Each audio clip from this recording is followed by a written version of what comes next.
Alright, ladies and gentlemen, Fab's in the house.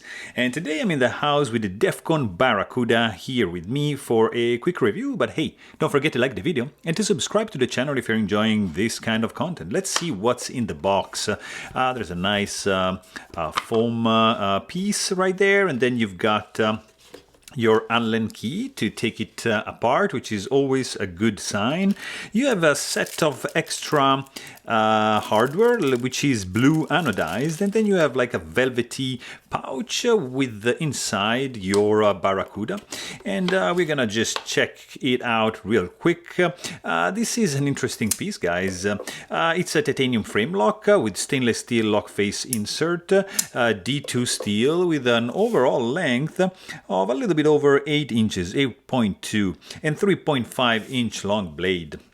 It is an interesting one because it's a relatively inexpensive one, around $100 mark, and it has some pretty cool features. I mean, it's made in China. It has some issues. Yeah, it's not perfect, but look at the action. Guys, this is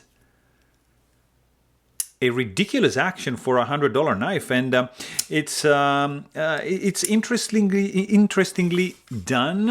Also in the weight department, because it's titanium. It's a nice frame lock. This guy is gonna weigh in at 4.1 ounces. So in my books, it's pretty good for a 3.5 inch long blade. Has a nice flat ground, dual tone finish for the blade, satin and stone wash. There's some milling on the handle. I mean, the clip is pretty nice. Nothing wrong with that. Reminds me a little bit of a tote bag kind of pocket clip. Lanyard hole. There's no skeletonization.